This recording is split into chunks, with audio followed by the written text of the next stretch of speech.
Olá, turma de automação, aqui é o professor Lucas mais uma vez, e a gente vai dar sequência na nossa disciplina de robótica. Hoje a gente vai começar a falar sobre o sensoriamento do manipulador robótico. Eu já falei algumas vezes para vocês que a gente não trabalha muito com a ideia de sensoriamento externo em cima de um braço robótico, de um manipulador industrial. Mas internamente às juntas existem alguns sensores, principalmente, que são destinados à ideia de nos dar um retorno quanto ao posicionamento dessas juntas e posteriormente, consequentemente, ao posicionamento final do manipulador robótico. Até porque o nosso objetivo sempre é colocar o manipulador robótico em uma posição de interesse para que ele consiga colocar a sua ferramenta de trabalho para funcionar numa posição ideal, né? Na posição correta. Vamos pensar aí, um robô de solda precisa fazer um ponto de solda numa posição específica. Se ele errar essa posição, ele não tem utilidade nenhuma, tá? Então a gente precisa desse sensoriamento nas juntas para a gente ter um feedback de que a gente realmente está atuando na nossa posição de interesse. Então, para falar um pouquinho de sensores, eu voltei lá naquela nossa ideia de controle em malha fechada, porque isso daqui vai permitir que a gente reduza o erro. Então a gente programa uma referência, que é a nossa posição de interesse, nossa posição de referência, e a gente vai sempre ter um erro como consequência dessa referência, que vai ser medida por nossos sensores, né? Então a gente vai realizar o controle, vai atuar, o manipulador vai chegar numa posição, e essa posição a gente vai ter o resultado do nosso ponto de vista, vai ser um resultado que a gente vai conseguir ver, né? Mas vai ser um resultado da atuação do robô. Esse resultado, essa posição final, a nossa saída aqui, ela é medida pelos sensores. Ou seja, os sensores medem a posição final do manipulador robótico e manda aqui, ó, para um comparador. Esse comparador faz a diferença entre a nossa referência, ou seja, posição de interesse, onde o robô tem que realmente estar depois da nossa programação ser realizada, e ele faz a diferença entre essa referência e a posição real, que é medida pelos sensores. O resultado entre a referência menos a posição real é o que a gente chama de erro, né? O nosso controlador digital atua em cima desse erro, sempre com o objetivo de jogar esse erro para zero. Então, o nosso objetivo num sistema de controle de malha fechada é que não tenha erro entre o resultado e o que a gente quer. Do ponto de vista real, isso é muito difícil, porque a gente possui diversas causas de variação que a gente não pode controlar, né? Então a gente trabalha com um controlador para reduzir esse erro para próximo de zero, tá bom? Então a gente começa a perceber que sensores aqui são importantíssimos, né? Apesar da gente não ter sensores externos ao manipulador robótico, a gente tem alguns tipos de sensores importantes que são internos aos manipuladores, e eles estão conectados ali às juntas, né? Que são os nossos motores que realizam a movimentação. Os dois principais tipos de sensores com relação a movimento rotativo, a gente já viu aí que é muito interessante o movimento rotativo para manipulador robótico. Esses dois tipos de sensores são o sensor encoder e o sensor resolver. São os dois sensores que a gente vai entender um pouco melhor como funcionam. Mas para entender esses dois tipos de sensores rotativos, eu vou falar primeiro de um sensor linear. Então, é uma forma de medir a variação de distância, medir o deslocamento, só que a gente só consegue fazer essa medição de deslocamento de forma linear.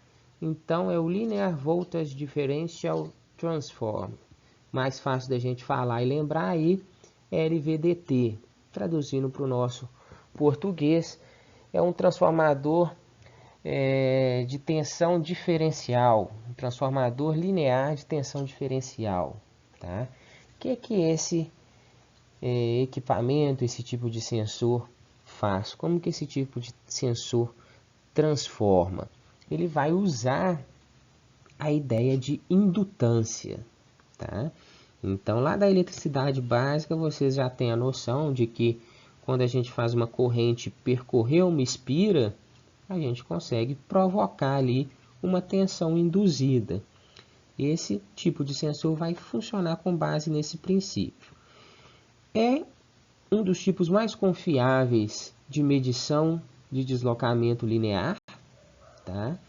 E a gente vai ter o resultado proporcional à movimentação linear. Como? Vamos entender nos esquemas a seguir. Eu coloquei para vocês aí, ó, um esquemático de como que funciona esse LVDT.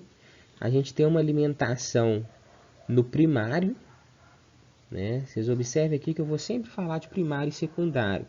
Então a gente pode simular o LVDT a um transformador. Então eu vou ter uma alimentação de corrente alternada no meu primário e eu tenho dois secundários. Então eu estou jogando alimentação externa no primário e os dois secundários aqui, tanto essa bobina aqui quanto essa daqui, vão ter tensões induzidas, ou seja, tensões que vão surgir de acordo com a alimentação do primário. Então vocês percebam que eu não tenho nenhuma forma de alimentação externa em cima dos meus secundários. Toda a tensão que surge nos meus secundários, que é a tensão que eu vou medir, vem como consequência da alimentação do meu primário. A variação dessa tensão no secundário vai vir pelo deslocamento deste componente aqui, que é o núcleo ferromagnético. Então, quando eu deslocar ele para a direita, vocês vão perceber que esse primeiro enrolamento praticamente vai ficar com nada de material ferromagnético no seu interior. E o nosso enrolamento da direita vai estar todo preenchido com material ferromagnético no interior das bobinas. Tá? Então, esse deslocamento vai provocar a variação da tensão de saída. Beleza? Então, vocês já devem ter percebido que à medida que eu movimento ou para a direita ou para a esquerda esse meu material núcleo ferromagnético, eu estou também fazendo uma variação dessa tensão de saída. Tá? Então, observe aqui no nosso desenho como que a gente vai ter essa variação. Primeira posição do meu núcleo ferromagnético, ele está todo jogado para a esquerda, ou seja, ele está preenchendo todos os enrolamentos dessa bobina secundária da esquerda. Tá?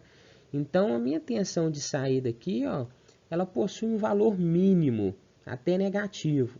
À medida que ele vai se movimentando para a direita, ou seja, o meu núcleo ferromagnético vai se movimentando para a direita, eu vou abandonando as espiras do meu enrolamento secundário que está à esquerda, até ao ponto que eu chego numa situação em que o meu núcleo ferromagnético não possui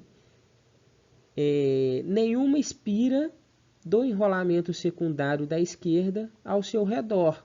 Tá? Chega um momento em que eu tenho um ponto de indução de tensão de saída igual a zero. Okay?